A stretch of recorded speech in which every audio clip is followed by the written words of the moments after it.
devemos aqui olhar com alguma atenção, porque me parece a mim que as coisas não têm corrido nem da forma que seria desejada, desde logo pelo cumprimento daquilo que são os prazos. Estamos a falar da obra pública, ou seja, das obras, neste caso em particular, geridas pela Câmara Municipal, e importa, acho eu, refletir e pensarmos aqui também sobre se as coisas não têm corrido, e certamente que haverá coisas que correm bem, mas há aqui alguns pontos que estão à vista de todos, e que se calhar seria importante perceber de que forma é que podem ser melhorados, porque certamente poderão. Ainda hoje tivemos em reunião de Câmara mais um pedido de prorrogação, e um pedido de prorrogação basicamente é mais uma obra que não acaba dentro do tempo. Estamos a falar, nesse caso,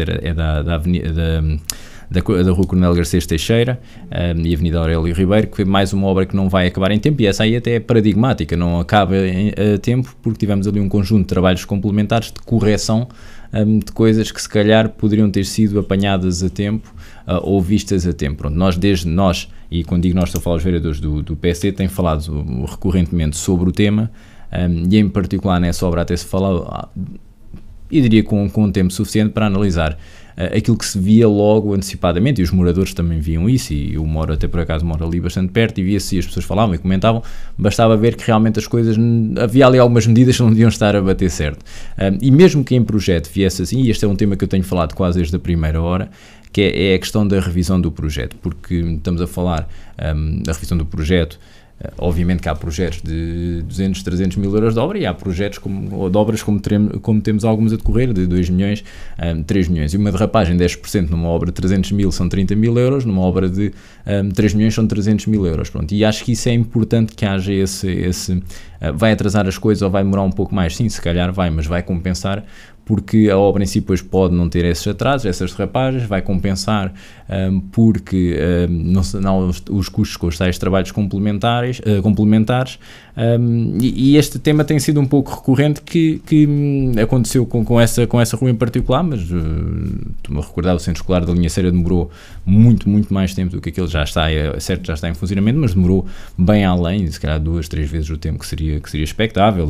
A Biblioteca Municipal envolvente continua em obras, o Fórum Romano continua em obras, ou seja, estamos a falar de obras que se vêm a atrasar, e o UGQ certamente dirá, como dizem em reunião de Câmara várias vezes, que não é um problema único tomar, é certo, mas nós estamos aqui a olhar tomar, não é? E por isso é isso que também importa aqui falarmos um pouco. A atual condição do mercado não é razão suficiente para que esses atrasos possam ser justificáveis? Não é o mercado que se esquece da tinta para pintar as ciclovias ou das placas para assinalar as ciclovias, ou seja, há questões, e isso, por exemplo, temos as revisões de preço que são ditadas pelo mercado, há questões dos concursos que por vezes ficam desertos, não há ninguém a participar, e isso também é condições do mercado. Há aqui um conjunto de fatores, não é? Mas a obra pública, da envergadura destas obras que nós estamos a falar, são obras com cadernos de encargos, com condições estipuladas. Um empreiteiro, quando concorre, sabe que está a concorrer para aquelas condições, e a Câmara Municipal, enquanto dono de obra, cabe-lhe assegurar que essas condições são cumpridas, e um atraso, se estivermos a falar de um atraso de alguns dias, umas semanas, e às vezes razões justificadas, e nós temos um caso disso, de obras de uma complexidade, de uma particularidade, como o caso da Igreja de São João, que é compreensível que aconteça, porque nós estamos a falar de um património histórico que não sabemos o que é que está lá a ter que começar a trabalhar, e isso compreende-se. O que não se compreende é lombas em que não dá para aceder à própria casa, ou se não dá para deixar de poder aceder à própria casa, como aconteceria certamente com o meu carro, que deixava de poder aceder, ou outras, e existem aí várias, essas têm sido. Se fosse a exceção que confirma a regra, o problema é que é ao contrário, a regra tem sido realmente o atraso no tempo. Aconteceu, por exemplo, também com a Avenida Nuno Alves Pereira, e essa é que é a questão de fundo, ou seja, a prática tem sido essa, porquê e como é que podemos fazer melhor. E nós temos tentado relançar esse debate, essa discussão, dando algumas ideias, como é, por exemplo, o caso da revisão de projeto, mas eu recordo-me, por exemplo, também de um outro tema que já cheguei a abordar, que é muitos daqueles que têm sido os concursos públicos para a obra pública em Tomar, têm sido feitos sempre pelo critério do mais barato. E às vezes o barato sai caro, e se calhar isso tem acontecido também muitas vezes, porque nós Temos, ao fazer pelo mais barato, temos que nos sujeitar, no limite, se o Feliciano pegasse num carro-mão e se candidatasse, quase que podia, pelo preço mais barato, quase que podia. Obviamente estou aqui a exagerar, mas a questão é, ao ir o barato às vezes sai caro, não é? Como o povo costuma dizer.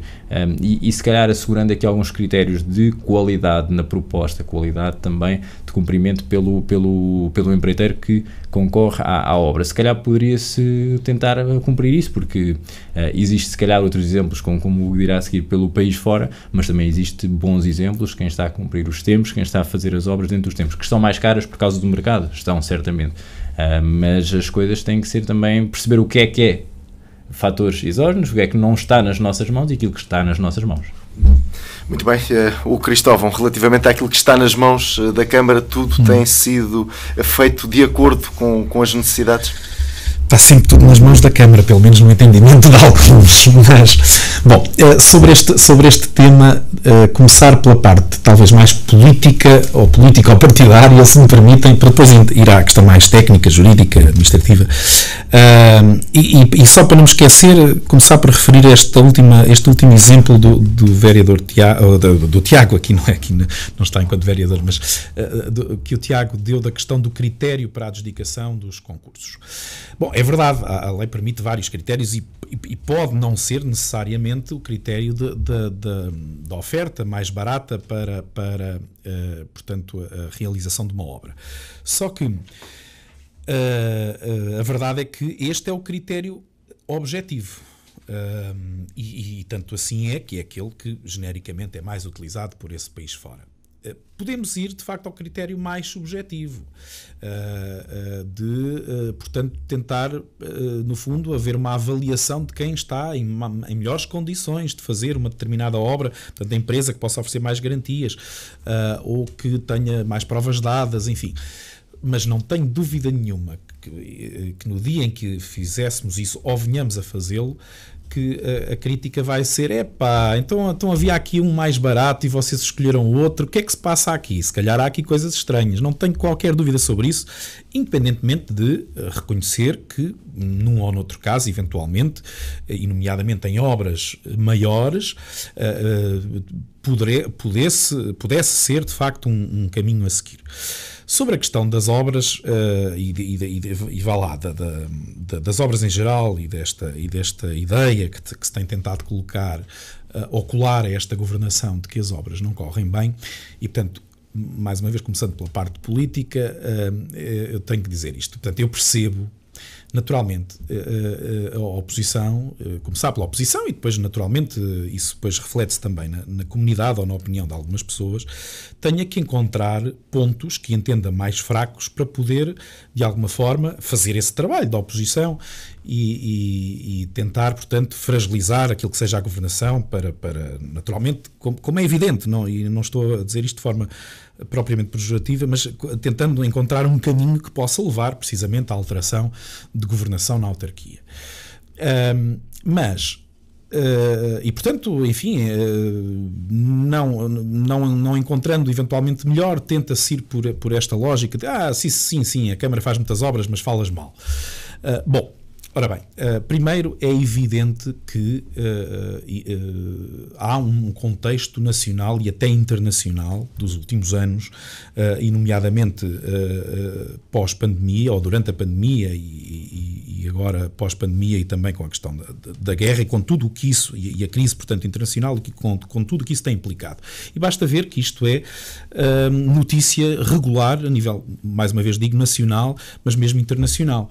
Ainda não há muito tempo havia num dos jornais nacionais uma notícia que na nossa vizinha Espanha, por exemplo, faltavam umas largas dezenas, aliás centenas de milhares de trabalhadores na construção para conseguir levar a efeito as obras que estavam preconizadas.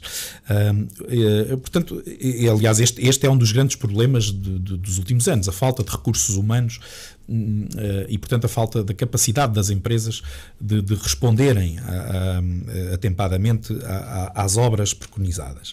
Mas depois também o preço dos materiais, a demora na entrega desses materiais, enfim, há de facto um contexto. E eu não desculpa tudo, mas que obviamente tem que ser considerado para podermos olhar para o problema de forma mais séria e rigorosa. E não posso deixar de dizer isto, no caso de Tomar, até porque temos de ter aqui realmente alguma diferenciação política, no caso de Tomar, isto não, se assim é, bom, se há algum problema nas obras, então não é atual, é de há muito tempo, porque às vezes a memória é curta, mas eu, por exemplo, lembro-me bem do que foram todo o processo, por exemplo, durante as obras Polis, em que não havia este contexto nacional e internacional, não havia este problema, pelo contrário, a construção estava em altas, enfim, no que diz respeito à oferta existente, e no entanto todos nos lembramos que, e aqui para usar a imagem mais metafórica, de um relógio que existia à entrada sul da cidade com o número de dias que faltava para o fim das obras, que aliás o relógio teve que ser retirado porque na verdade as obras nunca foram concluídas, uma parte delas, não é? Mas o relógio ainda lá está em cima nos taleiros municipais para quem queira visitá-lo. Mas isto para dizer que se assim é, então há um problema geral. Mas agora indo mais ao concreto, e a questão técnica já foi afirmada, quer dizer, a técnica neste caso de contexto, há de facto um problema das empresas em conseguir responder e trabalhar atempadamente, e depois é verdade, um município tem a capacidade legal de, bom, uma empresa não está a cumprir, nomeadamente com o prazo que está estipulado, uma Câmara pode agir e tem formas legais para o fazer, e nomeadamente uma delas é terminar a obra, mandar a empresa embora e entregar a outra. Bom, mas isto é muito difícil depois na prática de conseguir fazer, quer dizer, qual é a empresa, ainda mais nesta situação, não é? Que há muita oferta de obra, mas pouca empresa com capacidade para as fazer, que vai querer pegar numa obra que já vai a meio. Aliás, eu bem sei a dificuldade que tivemos no primeiro mandato desta governação, quando, recordando, nós entramos, eu e a atual Presidente, o Partido Socialista, em governação nos finais de 2013, e havia uma grande obra que estava iniciada. Na verdade haviam duas, mas a outra era por administração direta, que foi mercado municipal e, enfim, teve as suas complexidades, mas foi sendo feita no essencial por administração direta, portanto por funcionários do município. Mas a outra grande obra, que era financiada, tinha um financiamento de 6 milhões, o prazo estava a acabar e a obra mal começada estava. Estou a falar do Complexo Cultural da Levada. Nós tivemos um grande esforço para conseguir encontrar uma empresa que concorresse a ficar com a obra, mudar todo o plano de trabalho, todo o faziamento que estava programado para conseguir terminar aquela obra a tempo de não ter que devolver 6 milhões que o município não tinha e de termos a obra acabada e a trabalhar para a comunidade. Portanto, essas regras existem, é possível atuar perante as empresas, mas é muito difícil depois na prática concretizá-las e tanto assim é que genericamente não se vê por aí municípios a fazê-lo. Mas Hugo, já agora, sempre que há um aumento do prazo de execução da obra, necessariamente a Câmara tem que depois também, tem que haver aqui também um aumento do orçamento? Não necessariamente. Aliás, o prazo por si não implica aumento de orçamento. O que pode realmente aumentar orçamento é os chamados trabalhos a mais, ou efetivamente algum erro de projeto. Mas eu sobre isso também queria dizer, combater essa ideia de que há sistematicamente erros enfim, grandes problemas nos projetos. Não é verdade, nem sequer em Tomar tem acontecido. Das obras que têm sido realizadas, há uma em concreto. Bom, é verdade que no caso do Centro Escolar da Linhaceira, em termos de prazo, o prazo também foi sendo prorrogado, não houve grandes problemas da obra, mas de facto da sua execução, é verdade, mas isso já remonta, digamos, ao primeiro mandato, e acima de tudo o importante era a obra estar pronta e digamos, também não era que estivesse a causar um grande dano, as crianças estavam noutros espaços, aliás, grande dano foi, enfim, que ela podia estar feita há muito mais tempo ainda antes de nós e não estava, mas de facto essa obra, em termos de prazos, resvalou um pouco, andámos sempre muito em cima da empresa. É verdade que aquilo que disse há pouco como possibilidade, chegámos a pensá-lo, a Câmara chegou a pensar retirar a obra à empresa que tinha a empreitada, mas depois lá está, colocava-se a questão, mas qual é a empresa que a seguir vai querer vir e a que custos pegar numa obra que já vai a meio? E depois, mais recentemente, sim, houve uma outra obra que em termos de prazo podemos considerar que realmente resvalou um pouco, foi a Avenida Nuno Alves Pereira. Mas também ainda assim, para essa obra, é preciso perceber também algumas condicionantes de partida que não são propriamente imputáveis à empresa, e que são duas essencialmente. e uma delas, e um desses casos, de facto, às vezes é transversal para outro tipo de obras, nomeadamente estas obras que mexem muito com infraestruturas, que é aquilo que não se vê, é aquilo que custa dinheiro, demora muito tempo, mas depois de feito ninguém vê, mas é o mais importante destas obras. No caso da Avenida Nuno Alves de Pereira, um dos problemas de base estava precisamente no cadastro existente. O cadastro existente e sobre a qual foi feito o projeto da obra, na verdade não batia certo, perdoem-me a expressão, com coisa nenhuma. Portanto, aquilo que no cadastro dizia, bom, aqui passa uma conduta de água no sítio tal, e depois fazia-se o buraco e não estava lá conduta de água nenhuma. Tinha que se ir à procura dela, estava a 2 metros ou 3 mais ao lado. Quem diz da água, diz do saneamento ou do gás. A empresa teve imensos problemas por causa disso. E outro foi que na fase inicial, agora a memória pode já não ajudar, mas na fase inicial dessa obra, os primeiros 2 meses foram de imensa chuva, portanto as condições climatéricas não ajudaram, e precisamente a fase inicial da obra tinha muito a ver com isto, de abrir buracos, não é? E portanto isso também impediu um pouco. Depois houve uma fase que de facto, mais à frente, em que realmente a empresa tinha pouco pessoal na obra, e portanto há uma parte que já é mais imputável à empresa, mas portanto no essencial, em termos de prazos, esta é a obra que podemos dizer que realmente, não me recordo agora exatamente, mas realmente resvalou há alguns meses. De fora isso, não tem propriamente acontecido assim de forma tão significativa. É natural, ou pelo menos é habitual, não é entomar em todo lado que as obras possam demorar mais. O Tiago falava da questão da Igreja de São João. A Igreja de São João é verdade, já ultrapassou um pouco aquilo que era o prazo inicial. Mas eu recordo, e mais uma vez temos que falar das condições climatéricas, o que foi este inverno. A parte exterior do edifício, portanto da igreja, já era para estar concluída.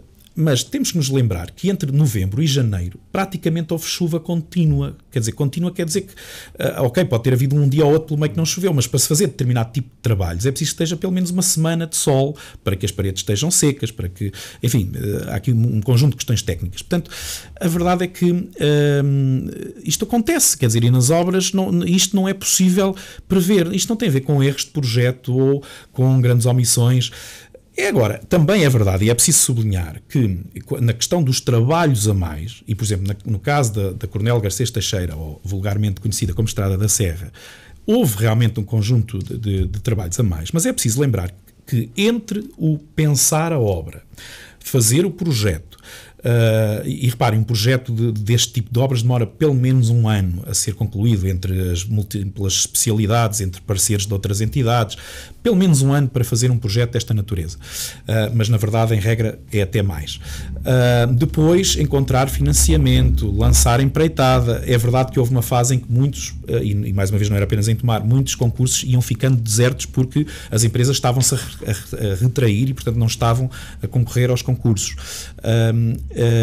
E, portanto, entre o pensar a obra e a sua execução, ou seja, o ir para a empreitada, o ir para a obra, podem passar facilmente 3, 4 anos. Ora, o mundo muda todos os dias. Um exemplo no caso da Garcês Teixeira, portanto, ou da Estrada da Serra, que claramente são obras a mais, mas que de facto só as pensámos depois. Já agora, antes de passar ao Tiago, quando se fala aqui em obras a mais, há aqui uma parte significativa da existência destas mesmas obras a mais que se podem justificar com a falta de fiscalização ou não? Não, é isso que eu queria explicar em termos de obras a mais. Obras a mais não quer dizer, até mesmo a ver com isto, com aquilo que se pensa em termos de filosofia do projeto numa fase e aquilo que depois chega à fase de execução. Aliás, todos nós, qualquer cidadão compreende isto, que numa pequena obra que já tenha feito, ou por exemplo se tiver construído a sua casa, que entre o pensá-la e depois a execução, aliás a própria lei prevê isso, portanto entre o projeto que é aprovado e depois a licença de utilização, há o processo chamado das alterações em obra, que é precisamente coisas que do curso da obra se entende que afinal isto ficava melhor assim ou daquela outra forma. Portanto isto é normal, e quanto maior é uma obra, mais natural isso é que aconteça. E depois, como dizia, nesta questão de obra pública, em que normalmente decorrem vários anos entre o seu pensamento e a sua execução. Eu ia dar um exemplo muito concreto aqui da Coronel Garcês Teixeira.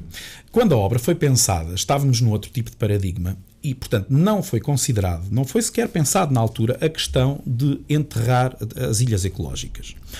Quando se avançou para a obra, nós, entretanto, já tínhamos decidido que, a nível da cidade, pelo menos, o mais possível íamos tentar ir enterrando, portanto, as ilhas ecológicas, ou seja, o conjunto de ecopontos que, neste caso, ficam, portanto, enterrados.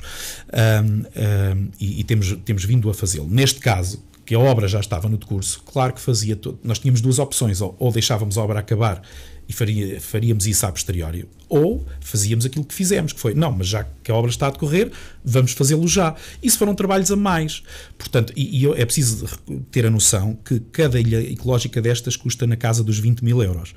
Isto pode parecer muito dinheiro, mas é o preço das coisas. E, portanto, ali, se não estou em erro, foram 3 ilhas ecológicas, são 60 mil euros, números redondos. Isto, e depois há naturalmente outras situações. Depois, no final, pode-se dizer, bom, isto teve não sei quanto dinheiro a mais, e pensar nisto como uma derrapagem ou como um problema de projeto. Não, na verdade é porque se pensou em fazer algo que inicialmente não estava previsto. É verdade, pode haver situações em que a tal revisão de projeto que o Tiago referia possa ajudar, com certeza. Mas a revisão de projeto não é isto. A revisão de projeto é olhar para o projeto, para aquilo que o projetista desenhou e perceber se, nomeadamente, o orçamento, se o tipo de materiais escolhidos, enfim, se estão realmente de acordo. Não iria resolver estas situações, que é aquelas em que claramente pensamos, não, vamos fazer mais isto ou mais aquilo. Apenas mais um exemplo para terminar. A Igreja de São João. Aquilo que foi pensado em termos de obra inicial, em termos de projeto, era essencialmente uma obra estrutural. A igreja estava em graves deficiências estruturais, estava, para ser muito claro e sem não ser necessariamente dramático, havia um risco de queda, de colapso, porque havia graves problemas na cobertura, na zona do altar, na zona da torre, portanto um pequeno abanão, um pequeno tremor de terra podia deitar aquilo facilmente abaixo. E, portanto, a obra estava pensada essencialmente a nível estrutural, mas no decurso da obra começámos a verificar, bom, então mas agora a igreja vai ficar toda bonitinha e, por exemplo, o altar-mor vai manter-se como está, vai ficar claramente a destoar. Portanto, todo o trabalho de restauro, que é claramente um trabalho diferente do resto da obra, todo o trabalho de restauro do altar-mor e depois das capelas laterais, foi pensado e decidido a posteriori. E, portanto, é um trabalho a mais. E, neste caso, estamos a falar de um trabalho considerável, porque são trabalhos minuciosos e, obviamente, caros. Estamos a falar de umas centenas de milhares de euros. E, portanto, no final, quando se olha para isto de forma fria e sem olhar para o conteúdo, diz-se, pois, isto custou mais não sei quanto dinheiro, porque lá está as derrapagens, ou se calhar outras coisas mais estranhas. Não é nada disso. É porque se decidiu, a posteriori, fazer algo que inicialmente não se tinha pensado fazer. Muito bem. Tiago Carrão, depois destas explicações de Diogo Cristóvão, pergunto, convencido? Não de todo. Eu para já, pronto, estas explicações, chamemos-lhe assim, já são um bocadinho aquilo que também se tem passado em reunião de Câmara, que não, sinceramente a mim não me convence. Eu acho que, pensando bem, esmiuçando bem aquilo que o Hugo diz, dificilmente também convencem alguém. Por exemplo, desde logo, uma expressão que o Hugo falava sobre a revisão de projeto não resolve estas coisas. Pode não resolver algumas dessas coisas ou aqueles apontamentos, mas garanto-lhes que resolvia muita coisa. E eu lembro-me, por exemplo, eu usei este exemplo em reunião de Câmara porque eu acho que é um exemplo que é muito fácil de perceber com uma das obras, que ainda não arrancou, mas está para arrancar. É uma obra bastante significativa do Parque do Flecheiro, onde uma grande componente da obra, olhando para aquilo que é o projeto, olhando para aquilo que é o orçamento, uma grande componente da obra é uma movimentação de terras, digamos assim. Estamos a falar, e eu até estava aqui a procurar as minhas notas, de 70 mil metros cúbicos de terra. Isso equivale mais ou menos, e eu desde esta analogia, a um campo de futebol cheio de terra até 7 metros de altura. É mesmo muita terra. E foi orçamentado pelo projetista em 10 euros por metro cúbico.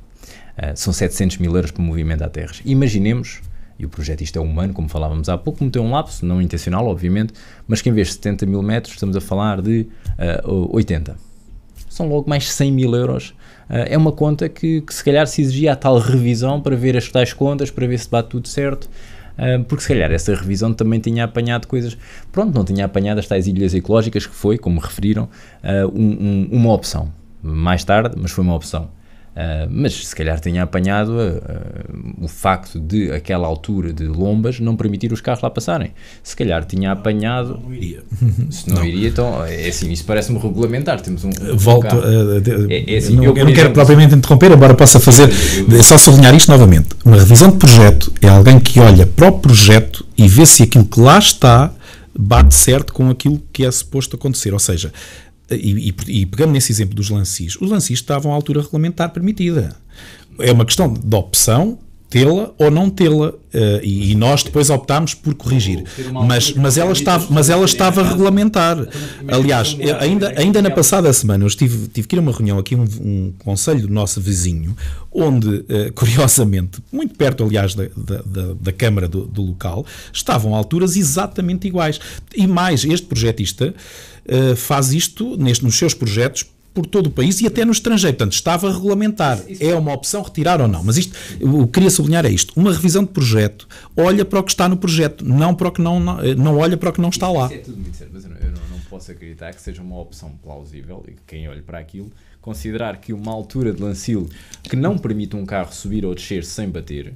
E estamos a falar, num caso deles era a transição entre duas ruas, mas noutros é acesso à habitação das pessoas. Eu garanto que com o meu carro, se eu por acaso morasse numa daquelas moradias da Estrada da Serra, de quem vem do lado do McDonald's, digamos assim, eu garanto que eu deixava de poder entrar na própria casa. Isso não me parece minimamente razoável. Mas a revisão de projeto, certamente, se calhar também podia olhar e ver, estamos a fazer umas ciclovias, se calhar precisamos de tinta ou de sinalização para as ciclovias. Se calhar vamos ter, por exemplo, lembro-me esse projeto, e estou a falar nesse porque é dos mais recentes, é das obras que está a decorrer, mas tinha ali um conjunto de nós, reunião após reunião, temos vindo a acrescentar trabalhos complementares, trabalhos a mais, porque os semáforos à altura não batiam certo com aqueles que eram necessários, porque o plano de eletricidade teve todo ele que ser refeito, foi um conjunto de coisas que estamos a falar de uma obra que é orçamentada ou adjudicada por 1.600.000 e tal mil euros, e que já leva 300 mil euros de trabalhos a mais. Se alguns foram por opção, outros foram por falta de opção ou por falta de planeamento apropriado. Mas o que me entristece a mim é realmente, quando estamos a falar deste tema, eu só ouvir do lado do Hugo, essencialmente aqui três questões. Ou os outros estão assim também, ou no passado fazia-se assim, para quem dizia que queria fazer diferente e mudar, afinal se faz igual ao passado até é bom, ou então são fatores que não estão nas nossas mãos. Mas não, o que temos que pensar é conseguir primeiro que tudo discernir aquilo que está nas nossas mãos, e nossas, estou a falar do município de Tomar, e aquilo que não está. Isso é o primeiro fator. O segundo fator é depois então perceber, ok, aquilo que podemos fazer alguma coisa, vamos então perceber de que forma podemos trabalhar para melhorar, porque exatamente aquilo que eu dizia há pouco, em obras de valor mais significativo, nós pequenos, traça, porque depois isto é tudo uma bola de neve, é os trabalhos complementares que têm um maior custo, a obra demora mais tempo, o tempo que demora é um prejuízo para as pessoas, e nós, por exemplo, o caso da Nuno Alves Pereira, não podemos ignorar que aquele atraso não foi tão pequeno quanto isso. E já há pouco, por exemplo, ao falar de atrasos tão pequenos quanto isso, eu até notei aqui que o Hugo dizia que o centro escolar da linha Ceira resvalou um pouco. Eu, se não estou em erro, aquilo resvalou para aí 1 ano ou 2, não é propriamente um pouco. Mas o caso concreto, e se as crianças felizmente tinham escola, não estavam à espera do centro escolar para ter aulas, ainda bem que assim é, mas no caso do Nuno Alves Pereira, houve um claro prejuízo para aqueles comerciantes, porque uma obra que era para demorar 1 ano demorou mais do dobro daquilo que era previsível, e o comerciante que está a vender, muitos ali ligados ao setor automóvel... Não foi mais do dobro, vamos lá com calma, não demorou mais de 1 ano em cima do prazo. Demorou mais de 1 ano em cima do prazo? Não. A obra era para ter acabado no Estás a pensar se calhar também na Torres Pinheiro, a Torres Pinheiro já é outra fase. Não. Eu não tenho aqui os dados, mas tenho quase certeza, tenho certeza mesmo, aquilo demorou, era para ter acabado no final de 1 ano, e não foi no ano seguinte, foi no outro ano. Ou seja, foi 1 ano e uns trocos em cima do primeiro ano. A obra atrasou mesmo bastante, que eu lembro até de falarmos sobre esse tema. Mas, e atenção que a própria Nuno Alves tinha 2 fases. Havia a fase até ali, aquele cruzamento da antiga central de cervejas, mais ou menos, e depois a segunda fase. Portanto, houve uma parte da obra em que as pessoas não estavam, quer dizer, a rua não estava impossibilitada, aliás, depois como aconteceu também com a Torres Pinheiro. Não está impossibilidade, mas se eu tiver que fazer um enquanto consumidor, enquanto cliente, se eu entre ir a um sítio que está meio em obras ou em obras por completo, ou entre ir a uma alternativa onde esteja mais à vontade para estacionar, para ir à loja sem esse tipo de transtorno, é óbvio que é um transtorno para os comerciantes, já para não falar para a população também, porque as obras têm que ser feitas, é certo, e é difícil às vezes passar por esse período, e são períodos de transição que se desejam o mais rápidos possíveis. E também, obviamente, que não tanto isso, apesar de ter um impacto também para as pessoas, mas também com o custo dentro o mais próximo possível daquilo que nós queremos. Ou seja, isto para se calhar resumir tudo aquilo que nós, pelo menos que é o meu entender daqui deste tema, é que efetivamente há atrasos, umas mais, como esses 2 ou 3 casos que estávamos a falar, outras menos, mas a regra geral há atrasos. Aliás, neste momento as obras que estão a decorrer, todas elas estão em atrasos, umas semanas, outras há meses, mas estão em atraso.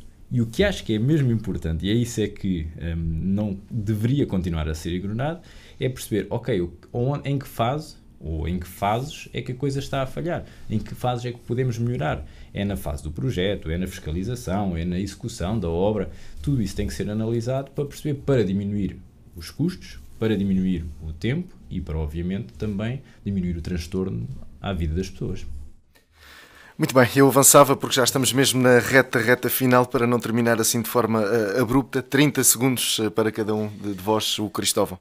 Bem, eu em 30 segundos e não tendo pensado no assunto, aproveitava, porque acho que, apesar de em Câmara também já termos feito o voto pesar, queria sublinhar o falecimento de Rui Nabeiro, uma pessoa que a todos nos deve inspirar pelo exemplo, que ainda por cima também foi autarca, foi presidente da Câmara de Rio Maior, de Campo Maior, aliás, peço desculpa, e realmente um grande cidadão, acima de tudo, independentemente das outras funções que teve ao longo da vida, e nomeadamente de empresário.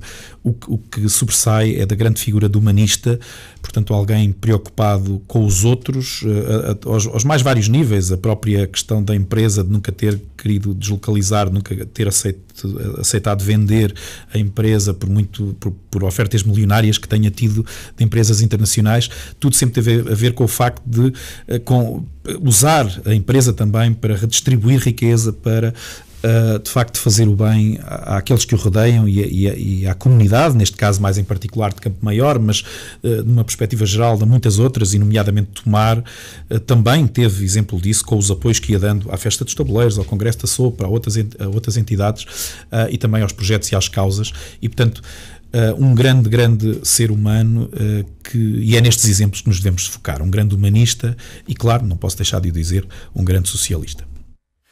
Tiago Carrão. Não podendo deixar de, obviamente, me associar a este voto também de pesar e sabendo nós, a pessoa, o empresário, a pessoa que o comendador foi, e acho que é uma inspiração para todos nós, para gerações e gerações de portugueses nas suas mais várias funções, porque a vida de Rui Nabeiro foi rica em um papel muito ativo, não só enquanto empresário, mas também na comunidade, da forma que apoiou e sempre se envolveu e ajudou ao desenvolvimento também da sua terra, de Campo Maior, mas também, se calhar, dar aqui um salto muito grande geracional, e foi um tema que hoje, por acaso, falei rapidamente numa proposta que apresentei em reunião de Câmara, mas também dizer, se me inspira pessoas como o comendador Rui Nabeiro, também me inspirei recentemente. Nós na nossa empresa recebemos recentemente 2 estagiários aqui da escola secundária Jacques Merraton, e devo dizer que só partilhar isso, porque realmente são 2 jovens, e não vale a pena dizer o nome deles, mas foi extraordinário. Realmente eles estiveram connosco aqui um mês, faz parte do plano curricular do curso técnico de informática, e acho que é essa em grande parte a responsabilidade das escolas e das empresas, haver esta sinergia. A proposta que apresentámos vai muito na Câmara enquanto agente que estabelece essa rede e essa ligação, mas foi realmente fantástico encontrar 2 miúdos, chamemos-lhe assim, de 16, 17 anos, muito empenhados, muito interessados, e fiquei muito satisfeito e com a certeza absoluta que são 2 jovens que vão ter um futuro muito promissor, e o que eu confesso que não só na parte profissional, mas tento ali um bocadinho evangelizá-los para o futuro em Tomar, vou perguntando o que é que pensam, como é que é o dia amanhã, gostavam de estudar, não vão estudar, vão continuar, vão fora a Tomar, voltam a Tomar, e tento-lhes a lidar ali um bocadinho, a seduzi-los com aquilo que é a potencialidade de tomar, e percebo que se tomar tiver essas condições para isso, do lado de lá, à vontade.